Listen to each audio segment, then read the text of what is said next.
40 বছর বয়সে রাসূল সাল্লাল্লাহু আলাইহি সাল্লামের মধ্যে নবুয়তের কিছু স্পষ্ট লক্ষণ প্রকাশ হতে থাকে। লক্ষণগুলো প্রাথমিক পর্যায়ে স্বপ্নের মাধ্যমে প্রকাশ পাচ্ছিল। তিনি যখনই কোনো স্বপ্ন দেখতেন তা বাস্তবে পরিণত হতো। এভাবে কয়েক মাস অতিবাহিত হওয়ার পর জিব্রাইল আলাইহিস সালাম কুরআনের কয়েকটি আয়াত নিয়ে নবীজির সামনে হাজির হলেন। বিস্তারিত সৈয়দ নওশাদের ডেস্ক রিপোর্টে। 40 বছর বয়সকে মানুষের পরিপক্কতা ও পূর্ণতার বছর বলা হয়। মহানবী হযরত মুহাম্মদ সাল্লাল্লাহু আলাইহি ওয়াসাল্লামও এই বয়সে নবুয়ত লাভ করেছিলেন। এ সময় নবীজি হেরা গুহায় ধ্যানে নিমগ্ন থাকা শুরু করলেন।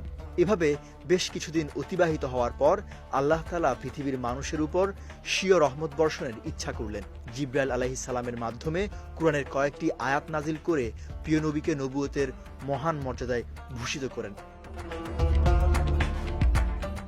উম্মুল মুমিনিন আয়েশা রাদিয়াল্লাহু তাআলা আনহার বর্ণনায় রাসূল সাল্লাল্লাহু আলাইহি ওয়াসাল্লাম নিরবিচ্ছিন্ন নির্জনতায় ধ্যানমগ্ন থাকার সুবিধার্থে হেরা গুহায় অবস্থান করতেন। কোনো দিন ঘরে না ফিরে রাতেও সেখানে ইবাদত বন্দেগী এবং গভীর ধ্যানে নিমগ্ন থাকতেন। এজন্য খাবার পানীয় সঙ্গে নিয়ে যেতেন।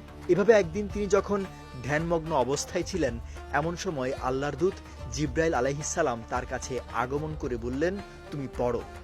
তিনি বললেন, পড়ার অভ্যাস আমার নেই। তারপর তিনি তাকে অত্যন্ত শক্তভাবে আলিঙ্গন করলেন এবং ছেড়ে দিয়ে বললেন, তুমি পড়ো। তিনি আবারও বললেন, আমার পড়ার অভ্যাস নেই। তারপর তৃতীয় দফায় আলিঙ্গনবদ্ধ করার পর ছেড়ে দিয়ে বললেন, পড়ো সেই প্রভুর নামে যিনি সৃষ্টি করেছেন মানুষকে রক্তপিণ্ড থেকে। পড়ো সেই প্রভুর নামে যিনি তোমাদের জন্য অধিকতর দয়ালু। তারপর ওহির আয়াতগুলো অন্তরে ধারণ করে নবী করিম সাল্লাল্লাহু আলাইহি ওয়াসাল্লাম কিছুটা অস্থির ও স্পন্দিত চিত্তে খাদিজা রাদিয়াল্লাহু তাআলা আনহার কাছে ফিরে গেলেন এবং বললেন, আমাকে কাপড় দিয়ে ঢেকে দাও, আমাকে কাপড় দিয়ে ঢেকে দাও। খাদিজা রাদিয়াল্লাহু তাআলা আনহা তাকে শায়িত অবস্থায় কাপড় দিয়ে ঢেকে দিলেন। এভাবে কিছুক্ষণ থাকার পর তার অস্থিরতা কিছুটা কমলে তিনি তার সহধর্মিণীকে হেরা গুহার ঘটনা সম্পর্কে অবহিত করলেন।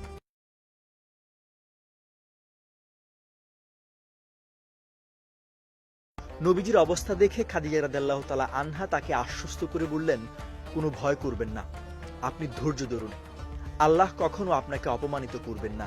আত্মীয়স্বজনদের সঙ্গে আপনি সুসম্পর্ক রক্ষা করেন, অভাবগ্রস্তদের অভাব মোচনের চেষ্টা করেন, অসহায়দের আশ্রয় প্রদান করেন, মেহমানদের আদর যত্ন করেন, অতিথিদের আতিথেয়তা প্রদান করেন এবং ঋণগ্রস্তদের ঋণের দায় মোচনে সাহায্য করেন। নিশ্চয়ই আল্লাহ আপনাকে অপদস্থ করবেন না।